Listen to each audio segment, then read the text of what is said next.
I'm really excited about the lineup today. We have great speakers. And I think for me at least, we start with a really special one because that's Sebastian, the co-founder of the Product Masterclass. And I'm not sure, but most of you know the situation that when you work together with somebody, you know, sometimes it feels like 1 and 1 equals basically 1. That's the situation when you should try to run as fast as possible, right? Mostly it feels like 1 and 1 equals 2. That's like the standard normal, right? When I work together with Sebastian, it feels more like 1 and 1 equals 4 or 5. Because when we meet in the morning in the office, I'm almost 100% sure that at the end of the day, I'm quite proud of what we built. And that's just astonishing. I never had somebody to work so good together as with Sebastian. And I think it has a couple of reasons, because he has a super strong tendency for action. Like when we sit in the office, he's just like, okay, then let's do that. Let's do it. He's immediately taking action. We can be brutally honest to each other without being angry on each other. Mostly I'm a little bit more honest than him, but he can bear that, right? He's also super smart, and you know, like he takes things up in a snap, right? And he loves complexity. He gets bored really easily with simple stuff, which is helpful as well.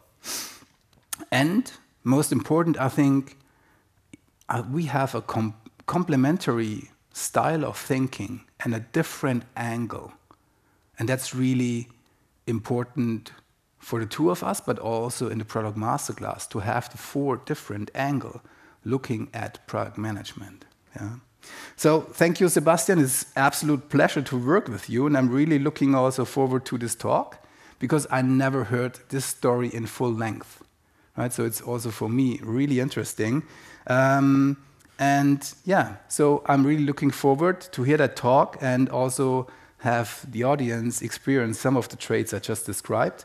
So welcome on stage, Sebastian.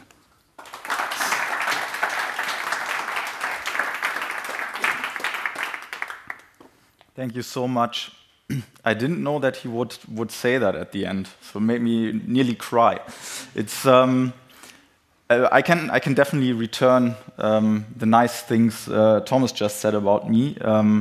It's an absolute pleasure working with him, and also, like, you know, this feeling sometimes you get into the office in the morning, or like switch on your Zoom and you think like, oh, it's not my day, right? And with Thomas, when I come to the office and I say, oh, Thomas, it's not my day, he's like, let's grab a coffee, let's figure this thing out. And at the end of the day, most days, like, it's actually working out. So, I mean, apart from the Product Masterclass, what I've been basically doing for the last 5 years is running the product squads. And what we've been doing is essentially helping corporates to build new software products. So it's mostly within the innovation space. And what I want to show you today, and I know the headline is a little clickbaity, 12 weeks from idea to product in a corporate environment. It's not exactly 12 weeks. It was actually a little less, but if you see it from a different angle, a bit more. So don't bench on the 12 weeks. The thing is that new business and new products, doing this is always super expensive, and it's also super risky. And that makes it super hard.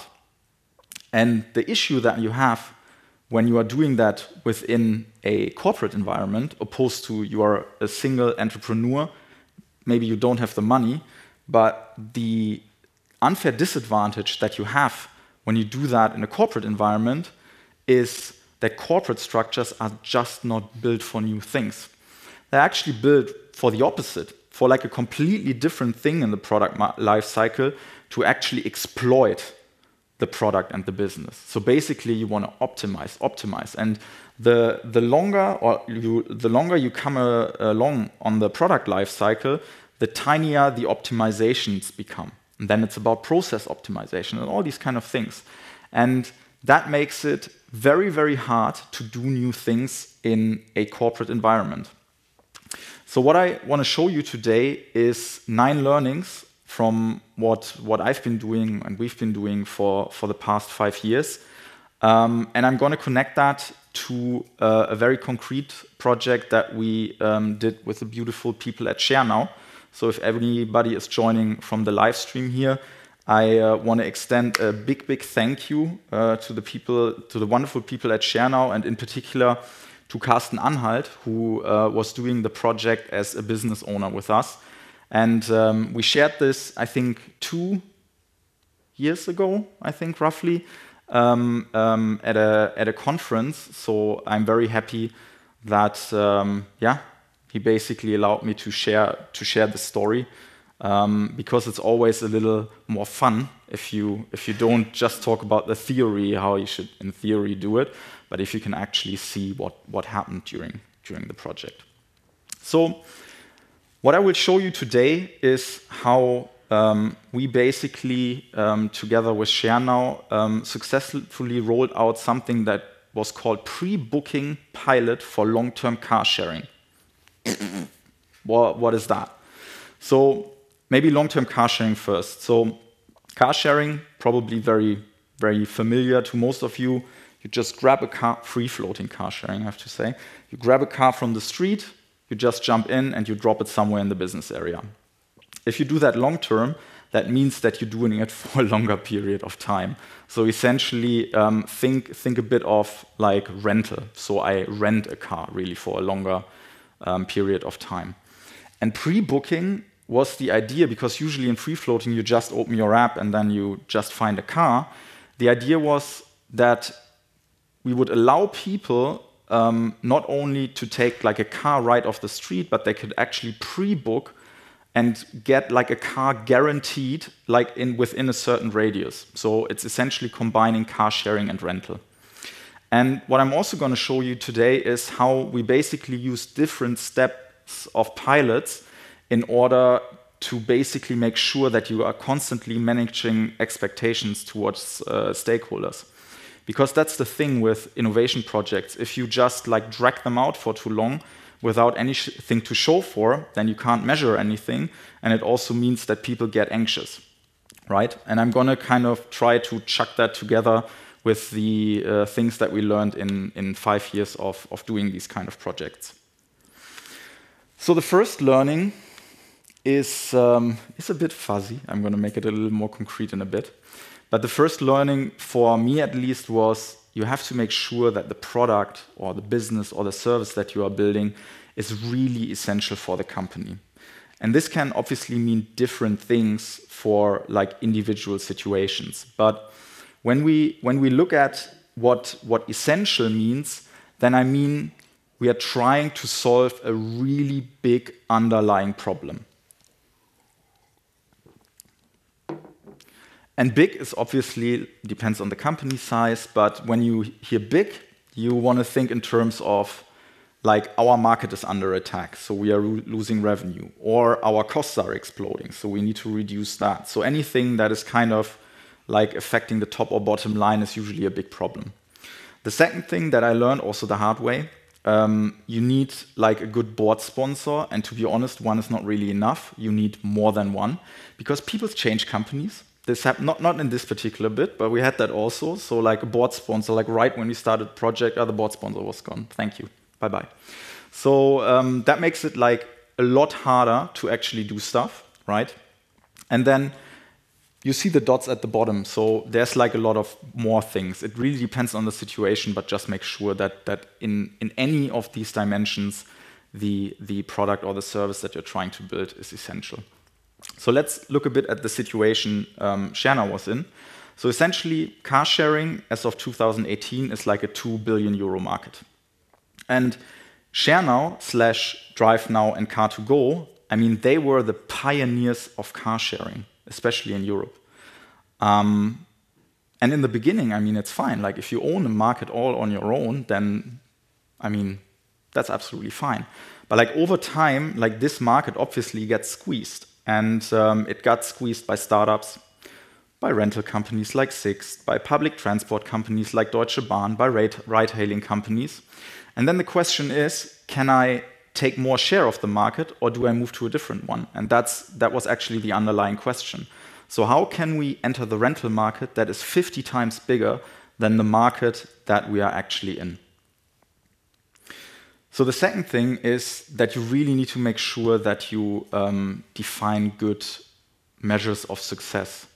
So I just read recently like KPIs. I don't know if you have seen any of the posts like keep people informed, because people get so sick of KPIs. But I mean, obviously don't just define them, but also communicate them, right? But it's still like, it's super important to measure these kind of things. And in innovation, or like especially when you start a product or a thing, you have like a huge problem. Because the problem is that you are competing with your tiny, tiny project that is supposed to generate revenue with like all the other stuff the company is doing, like this big, big, big bucket of revenue that they are bringing in. And that essentially means that you can't really focus on revenue in the beginning too much. And that's what I mean when I say focus more on leading indicators, like leading KPIs, than you would on lagging KPIs like revenue. And what that means is that you really should focus on the value that you are bringing to the customer. Obviously, you have like a theory that you can measure and extend step by step what this is also going to do in revenue terms. But as long as you align like these leading KPIs with what the company is trying to achieve, so the business vision and the goals, you are usually fine. And in this particular case, what we focused on was, can we increase the amount of rental days, like per rental? Because that would mean that you would increase the utilization rate of the vehicle, and this is what you typically want to do in car sharing. You want to increase the time the vehicle is used, and that would then, at the end, have also an impact on the revenue. So this is also like usually a super controversial one when I show that. Ship your first iteration in 2 weeks, because everybody's like, you can't ship anything in a corporate in 2 weeks. And sometimes that's true. Most of the times that's true. But that's also not the point of it. It can also be 6 weeks. It can be, no, it can't be 6 months. Shouldn't be 6 months. So the real reason why I'm saying that is that you should attempt to ship something, like just a tiny bit, a landing page. Ideally, you take a bit of data, because then you are checking the following mechanisms within the company. You basically test everything that might be blocking when you finally go to market, right? And here is like my list of favorites. There's more, but this is my list of favorites that I can connect to like certain stories. IT infrastructure, that's a funny bit, right? So if you learn like 2 weeks before you want to go live, oh, by the way, you have to deploy that to the corporate infrastructure. Good luck, like good luck. App Store accounts, also, that is brilliant. We had like the situation once, like it took, I think, 3 months or like 3.5 months to set up an App Store account. Like literally, at both Google and Apple, you can set that up within a week if you just like go for it. But it starts with things like, oh, Google only takes credit card. That's usually a big problem. I don't actually know if it's still the case, but like back then, they only took credit card. Then there's always things like mandatory code reviews, pen testing to make sure that you're not shipping something that someone can break. Then marketing has ideas. Legal very often has very strong opinions about what you are doing, because, I mean, what you are doing is potentially giving them more work to do. This is something they don't love at all. Also here, we had a case once, also not this case, right? So if I'm saying we had a case once, I'm not referring to this, but we had a case once where we waited like literally 6 months for a privacy policy. And it was not a complex thing. So it was basically, you could have copied like from any other competitor that was doing like something similar, the thing, review it, chuck it out. Done. This is what you would typically do in a startup, by the way. But like in legal, in corporate, there's black and white, there's no gray area there. Then accounting, and I mean, I said that with the privacy policy, again, GDPR, and GDPR. This is especially funny because it's true. Like the most problems we had were usually related to some kind of data privacy or GDPR thing. And don't get me wrong, it's a good thing that we have that, right? But it's also not a good thing that it can be interpreted in so many ways, and people say, oh, yeah, we can do that, and then you ask 10 people, and half of them would say, yeah, we can do that, and then the other half says, no, we can't do that, and this is the kind of gray area I'm talking about, because it can't be gray in corporate environments. It has to be black or white. So what we did, essentially, in this case, we kind of cheated a bit. And I'm going to tell you why. So this was also in the midst of the merger of, oh my God, I did something here. Did I do that? No worries, I will just continue. So it was also in the midst of the merger. So what we could essentially do is we could kind of use a brand that Schneller would not really be using in the future. And this is like a huge benefit if you can do something like that. Like take like an old brand or take something that you can basically create yourself, because then it's not like damaging the reputation of the company. And what we did was we basically built like a super easy front end, and you can just like input like the vehicle that you wanted, start date, end date, and where you wanted to pick that up. And then we just shipped that out and basically integrated like a web view into the app. So that was like 2 weeks, easy. And that was the back end. So that's also the thing, right? I mean, the thing is, you don't want to do these things perfect, you just want to make them work, and especially if you want to test that a customer's using it, you want to make it work for the customer. So this is actually like an email that went out to fleet management then, and they would just collect the data and put it in their Excel sheet. That's pretty much it. So that's also the thing when you kind of start doing that, you really want to start small and then increase the stakes bet by bet. And I heard something like the other day when someone told me we need like an 8 million euro budget in order to build this product. But the truth is, yeah, I mean, like if you want to build all of that, then probably that was even right? But you probably only need like a small fraction of that in order to prove that there is a market and that you can actually find customers for that. And this is essentially also what Thomas just said, like the way we approached it also for ourselves. I mean, we are not spending money, we are spending money, but we are not spending a lot of money unless we have like a high degree of confidence that this would actually work in the market. And if you think about these bets as experiments, you usually have to look at 3 different dimensions, right? So you have basically here the desirability. So do customers actually want this? Then we have the feasibility. Can we do this? This is actually a big bias in Germany because we have like this engineering mindset, and we always think, oh, can we do that? How can we solve that? But that's usually not the biggest problem. The biggest problem is usually here, like the desirability, and then in the long run, like the viability, and that kind of comes down to make sure that the product is essential, because if it doesn't align with the company strategy, it will also die very quickly again. So what we usually do is then kind of design our way through like a sequence of experiments, really. We don't always know what like the next experiment is, but this is like a way of thinking about experimentation in terms of like what does it cost and what can you do. And for this particular pilot, or for the different phases, and that's why I said like it's not exactly 12 weeks, but it's among the lines, right? So customer and market research, so part of the market research was done beforehand, but we kind of built like this clickable prototype, and the Drive Now form that you just saw, we built that pretty much in 2 weeks and then just shipped it. And then we basically started to drive traffic, or like Schneller started to drive traffic to it through a landing page, through ads, through existing customers. And then we kind of on the way integrated it into the app and basically made sure that we kind of tapped all the channels that we had. And then after 12 weeks, to be honest, because we could already see that it was working, because we were getting like multiple bookings a day here, we essentially moved it into the share now world. And before I get like into the other experiments and things we did, because I'm going to show that a little later, one thing that I really learned also the hard way is if you have already existing products that you at some point need to connect to, make sure that you build it completely like the new thing separate from existing products.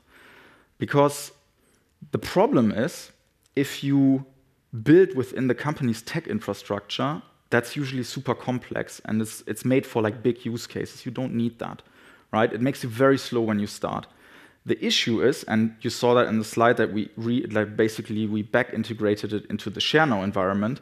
If you don't talk to people that tell you what kind of tech infrastructure you're sitting on and also what kind of technologies are used within the company, then you have a problem once you start scaling. Because this is usually like a smooth process. It's not like that someone is like switching on a button and says, now we scale, right? So it's like going gradually, and you just got to make sure at some point that at least porting it. To give you a very concrete example, so you have, I don't know, a company that is working exclusively with Node in the backend, right? Then it's probably a super bad idea to build your backend in Go.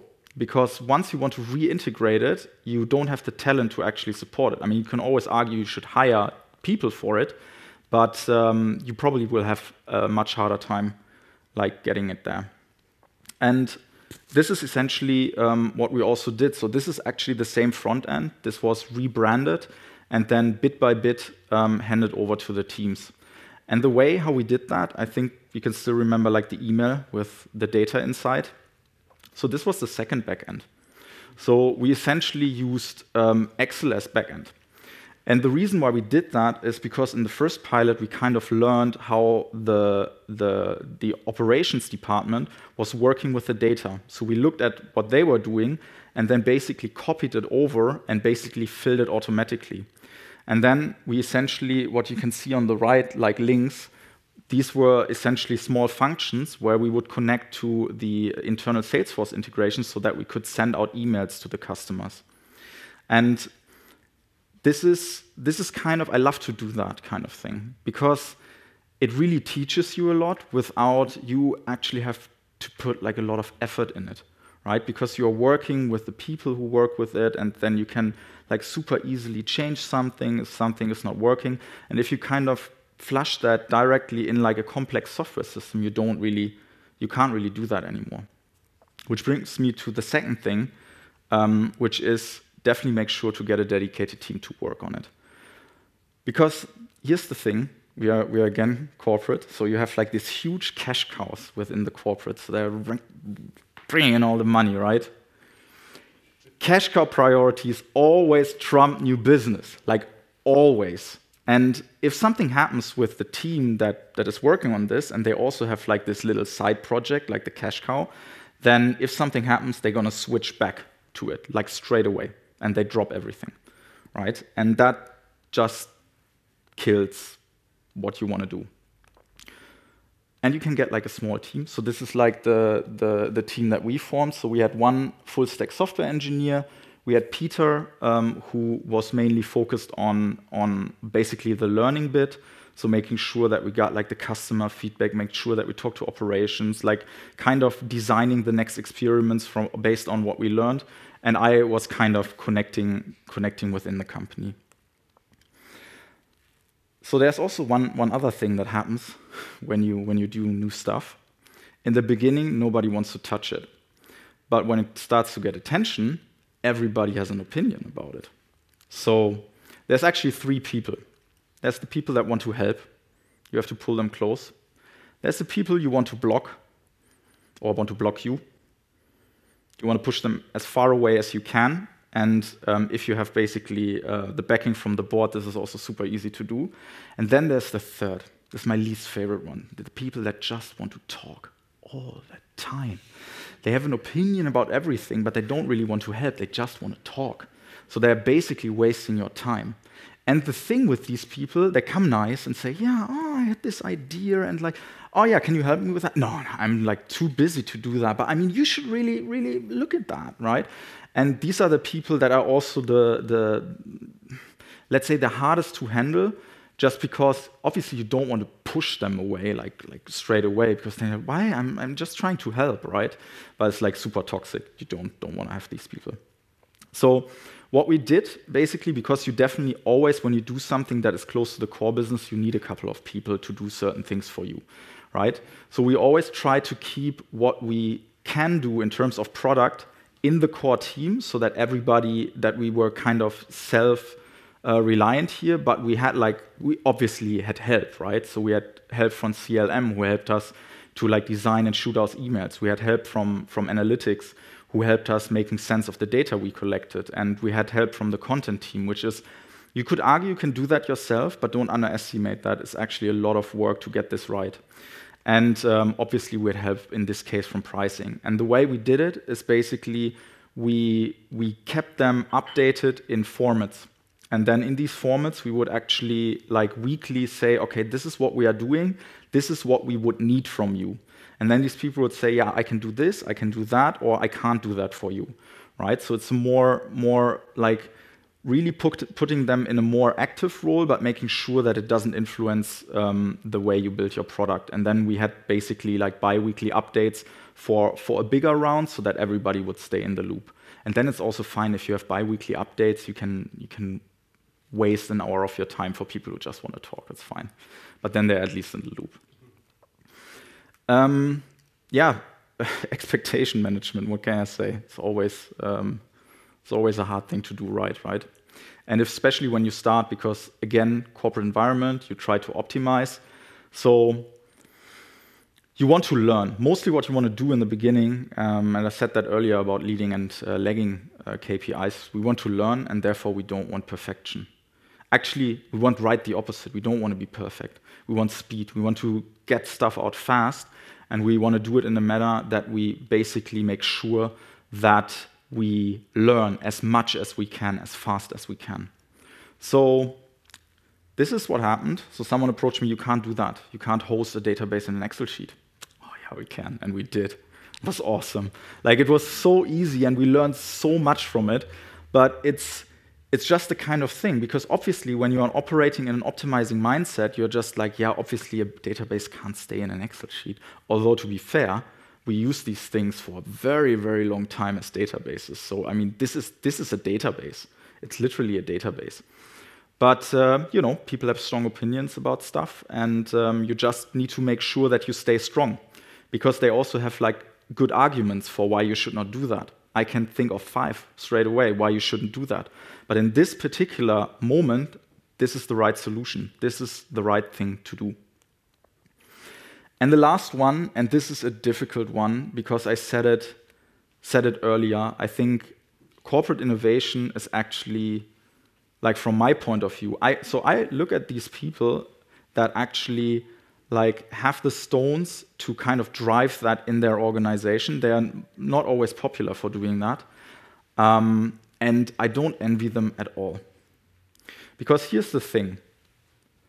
Corporate innovation is like entrepreneurship, but one arm is always tied behind your back.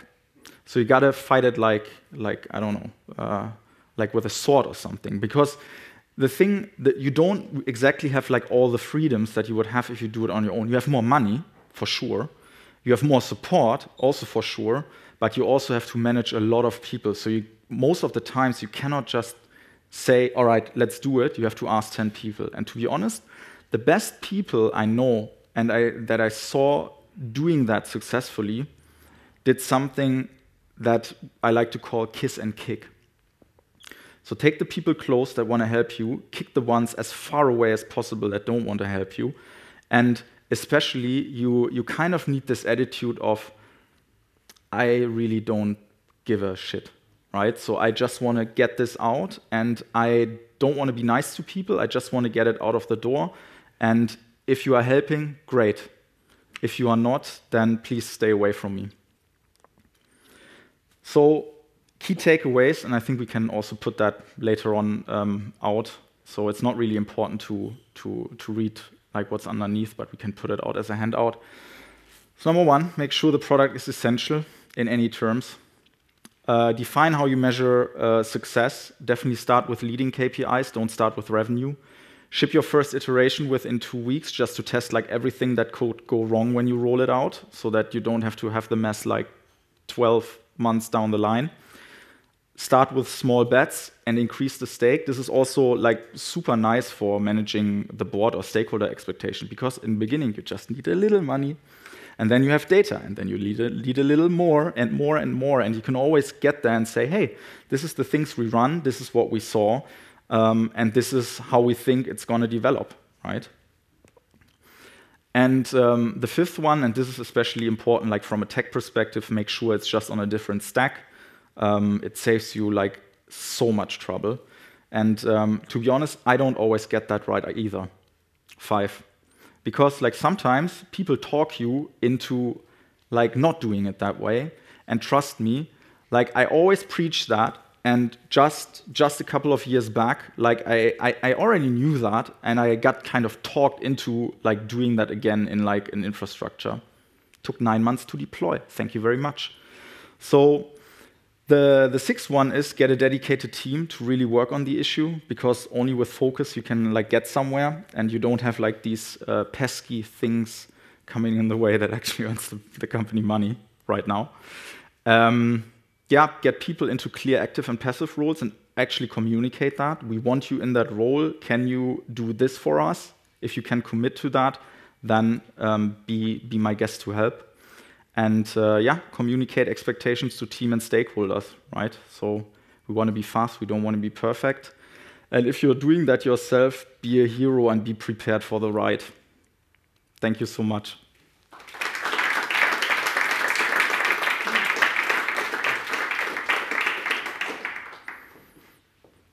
All right. Thank you very much, Sebastian. Perfect. So we have time for Q&A. I look a little bit on my laptop, so if somebody is in the live stream and has a question, just type it in. Otherwise, we'll just have some Q&As here. Who has a question for Sebastian? Yeah. Okay, so you said that you should always define KPIs. Mm-hmm. What you were doing by Share Now was completely a new product, right? So you didn't have any data before that to compare. And you said also not to take revenue into account, which is that 100 billion, right? So how did you define if that long-term booking is going to be a success? How do you define if out of 100 people who use Share, one do a long term? Is it a success? Is it 5 a success? Is it 10 a success? How do you define that exactly? Yeah, that's a good question. So, I mean, there is things to compare it to, because what Share Now did before was also they had packages where you could take the car for like up to 7 days, right?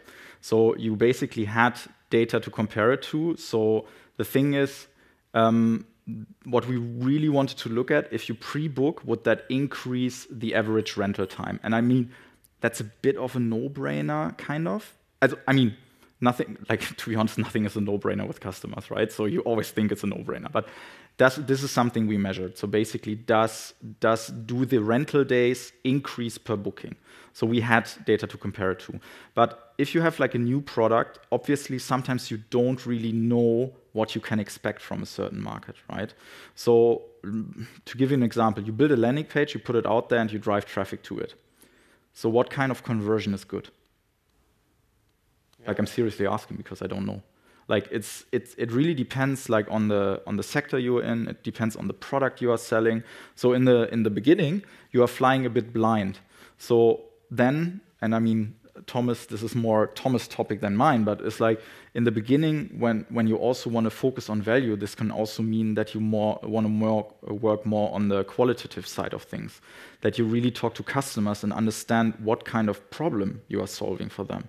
Because truth be told, even companies that are super successful sometimes don't really know what problems they are solving for their customer. Like, because sometimes you're just lucky. Like, seriously, like, I'm not even joking. Like, sometimes you're just lucky and you hit something, and then people are wondering, why is it working? And when you start to talk to customers, they say, oh yeah, I like it because of that. And I was like, why? yeah, because I do it like this and this and this. Yeah, and I mean we have the absolute expert today, also Bob Muesta for jobs to be done. So, yeah, would be a good question also for him. Does that answer that? It's like, Yeah, fine. yeah. So let me squeeze in one question here from the chat. Did you have your product vision clear at the beginning, or how did you find the vision where the product should be developed through? I mean, in this particular case, I mean, we don't have to kind of put lipstick on a pig. We were entering a market that is already super old, right?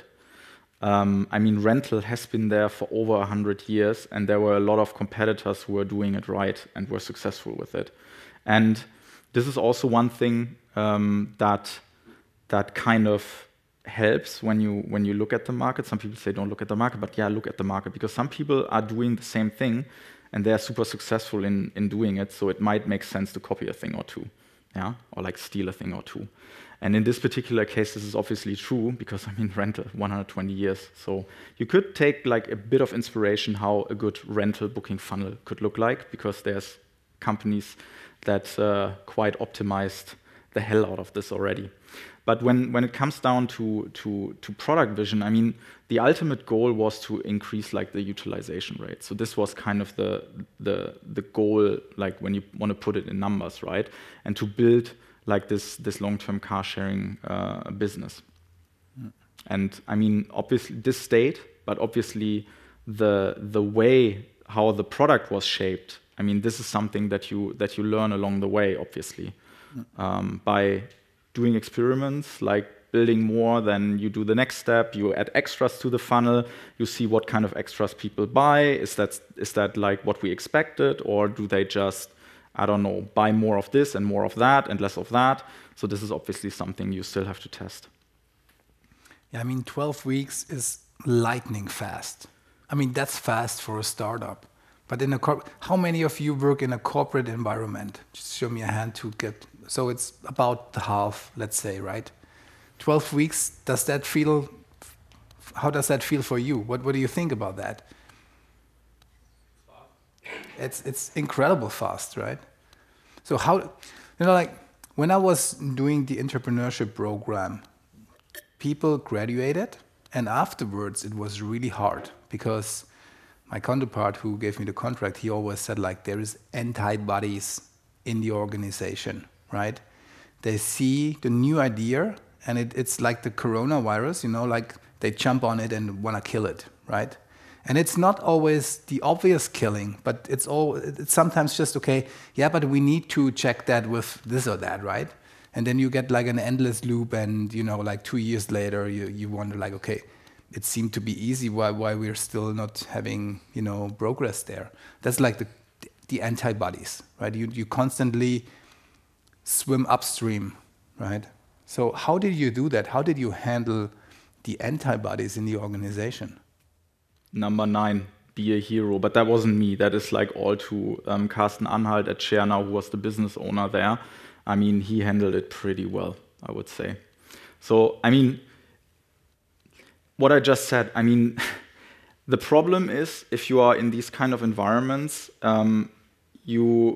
it's sometimes even better to get someone from the outside to do that for the company, because he doesn't have already like these ties, like these relationships, because sometimes you just gotta have hard conversations, and to be honest, people don't like you for it. That's the truth. And sometimes it's easier if you come in from the outside and you just do that, and you just stay fixed on your goal. But yeah, I mean, this is obviously also a personality thing. I mean, he did that in absolute brilliance. But yeah, people don't like you for it. It's the truth. So who else has a question? Yeah, throw it over. Thanks. Do you have maybe some learnings from running product squads in B2B context? B2B context. What do you want to know? Is there like anything in particular that you are interested in? So I work in B2B context, and basically you're developing a new product for customers that tends to be even more conservative and risk averse than you are. and it's influencing basically the degree of risk you can take in your experimentation loops. So I was just wondering if you might have additional ideas than the one I have to be able to run these kind of things. So this might sound a bit weird, but for me personally, because I don't have a marketing background, not a strong marketing background. And if you do B2C products, it's actually essential that you have someone in the team that has a strong marketing background who can basically like navigate like the traffic towards what you are doing, right? I think B2B is actually easier because you can, I mean, I get that like in B2B, people are more risk averse to certain things, but you can also test it sometimes a little better because most of the times you don't need like 10,000 customers. Sometimes you actually only need 5 in order to make that really fly, right? So I answer that by giving you an example from a startup in Munich, and I love this story. So the startup is called Patent Pilot, and the way, so they are essentially doing or like visualizing patents for lawyers. And can you remember why they are doing it? Because I think you can tell the story a little better than I can. Yeah. Yeah, Volker, he's formerly working for Fraunhofer. We have Florian over here. He's also from Fraunhofer, and he was doing his diploma thesis in the patent world, right? So he actually wanted to create a thing for patent attorneys. So he made just like a PowerPoint presentation. He went to the attorneys and they feel like, nah, he couldn't feel anything that there is, drive. But whenever it came to sales or, to connections, they've been like a little bit, okay, what is that, right? So he made a second iteration with PowerPoint and showed more, the connecting dot. Patent world is apparently really special because you sign 100 patents in Germany, but they 90 people want it worldwide, right? So you exchange it with the American colleagues or with the Chinese colleagues. But if you give them 90 patents, you might want to get some patents back, right? So it's very interesting for those people to have the data who trades patents back, right? And he figured that out after a while, right, with the second iteration. Then he took 200,000 patents, he scanned all the data, and he put it into Tableau. So he had an interactive, front end where people could actually experience how it actually would feel. And he went to the patents, and he basically made the same as we did. He said, like, okay, if I can sign up, I think for him it was like 5 clients, 5K each, then I feel confident enough to build a product, right? It didn't cover the whole development thing, right? But he said, like, okay, if I can find up front, I will find customers later on, right? So he basically did the same as we did, and we are actually also like in a B2B content, right? Yeah, I think in B2B, because it's such a relationship business, that is like super important that if you want to do something, then it really helps if you have been in the space or like in the industry for a long time. And if you have been doing something for these clients before, because as you said, like it's a lot about trust. It's a lot about like, oh, can we do that? Does that work? And it's not about I'm buying something on Amazon, but it's actually you could get like into serious trouble doing this, and you don't want to lose your job over it, right? And it's I don't know. Did that answer the question? Is that yeah? Cool. So I have something interesting here in chat. Yeah. Sven Heyen, maybe you know him from the Schneller team. Yeah. He says, Sebastian, well presented, long-term car sharing works well and people love it. Kudos from the Schneller team. Perfect. Thank you. Big applause for Sven. Okay. Yeah. Who's also one of the great people working at Share now, and super happy that you could join. Sad that you couldn't make it today, but thanks for watching, Sven. So we have an interesting question here from Sue, and she says, like, did you use strategizer tools like the value proposition canvas up front? So check target groups, check their pain points, pains and gains. So did you play by the books? you know, like innovation books, we need to have this fancy canvas, fill it out and stuff like that? Or how did that actually, you know, emerge and work? Can we throw the thing to the person in the back? Because that is Peter, and in this project he was responsible especially for the learning and experimentation side, and I think he would be the best person to answer this. Sorry, what was the topic we were talking about? Okay.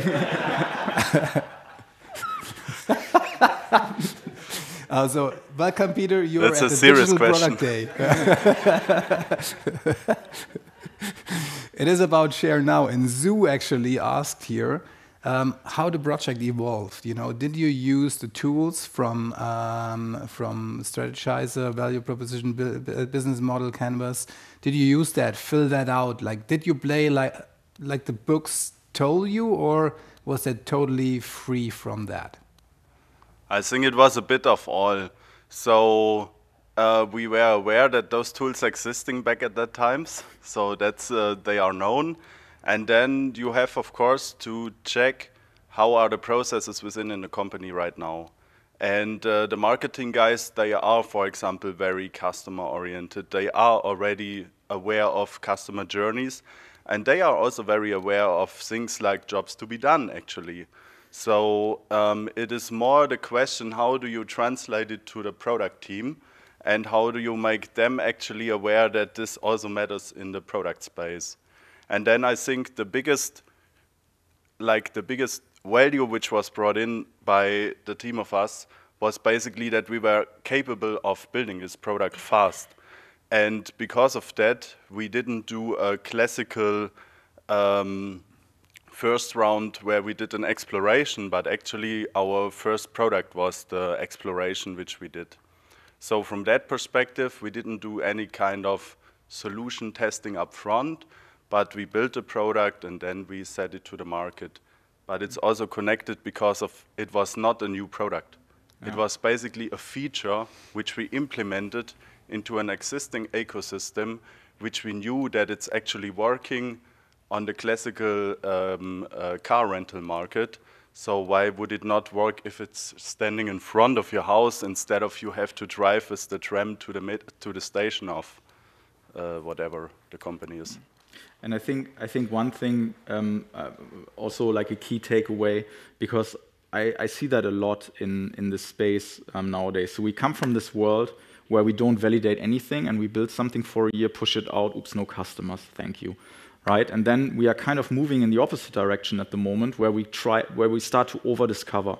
And I mean, discovery and like building can also be part of the discovery if building is quicker than validating it any other way. Building is also just like one of the discovery tools that you have. And I mean, if you can build this kind of thing, I mean, we could have built this also with Google Forms, but then it wouldn't have felt quite right. But if building is a valid discovery tool, if you make it fast, because I mean, I'm sure you have all seen like these curves, like you do discovery as long as it's like cheaper than actually building it. In this instant, like we could actually learn from building it. Although I'm a techie, right? But I'm a fan of not building anything. But in this particular instance, it was just like the fastest way to get feedback. Great. Thank you, Peter. Any other question here? Or should I? Who has a question? I think I have an interesting question here. Speaking of the being hero rule, what is your take on setting the corporate innovation as a separate legal entity to isolate from the mothership? This can be either be part of innovation or a spin-off legal entity. So what do you think about, doing internally or have a special entity for innovation stuff?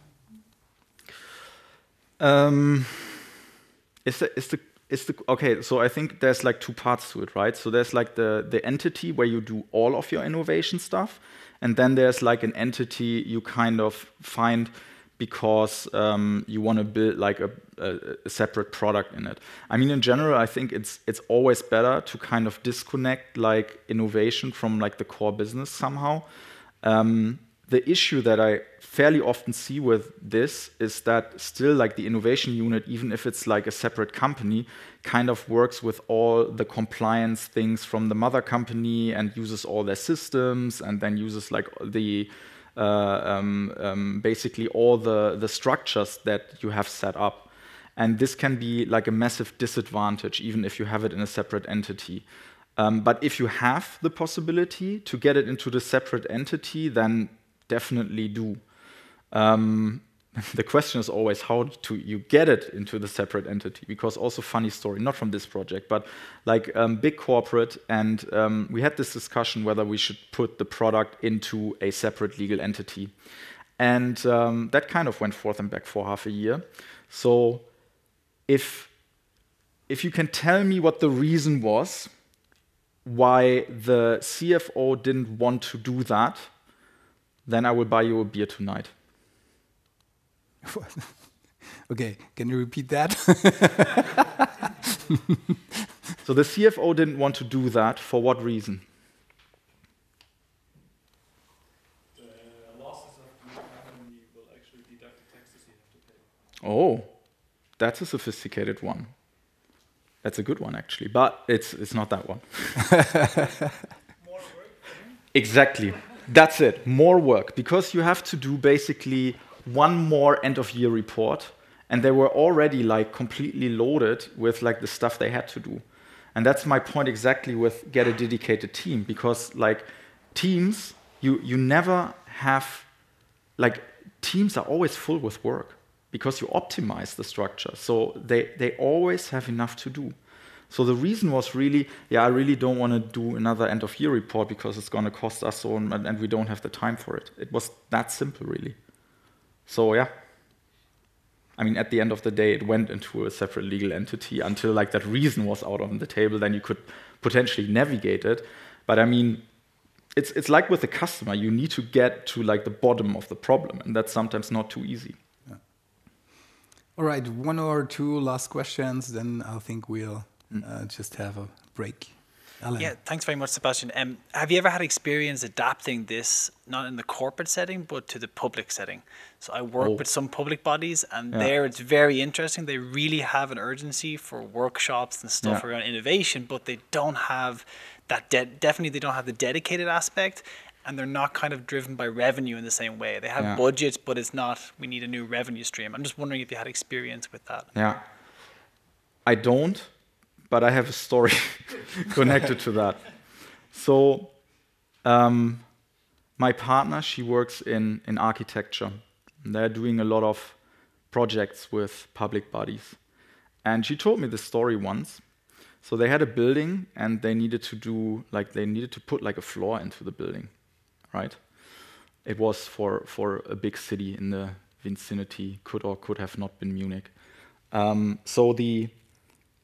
It was just about like deciding what kind of floor you would want to put in. So she invited like the people of the project to actually come by the office to choose the floor, and 20 people showed up. And she was like, "What is happening here?" And then basically when people heard that it's about the floor, like everybody had an opinion. And then they basically discussed for 2 or 3 hours here, and I was like, oh my God, I would have driven me mad, right? And then at the end of these 3 hours, she said, "All right, so which floor is it going to be?" And then everybody was like, "Yeah, I can't decide that." So they ended up wasting 3-4 hours to decide like which floor they're going to pick, but actually nobody wanted to decide that. Because here's the issue. Like in the public sector, making a decision gets you fired, if it's a bad one. So it's like probably one of the only things that can get you fired. So no, I haven't, but I imagine it even like being harder than in a corporate, because there's no incentive, and that's the important one. There's no incentive of deciding something. And in order to do this, you have to decide something, and you have to decide fast. And that's the thing. So you gotta also, again, number 9, find a hero. You gotta find someone who's actually super interested in pushing that out of the door. You can also talk to Mark later. He's working for Bahn. It's kind of public, right? How they do it. Maybe that's the closest case we have in this room, right? Fire everyone.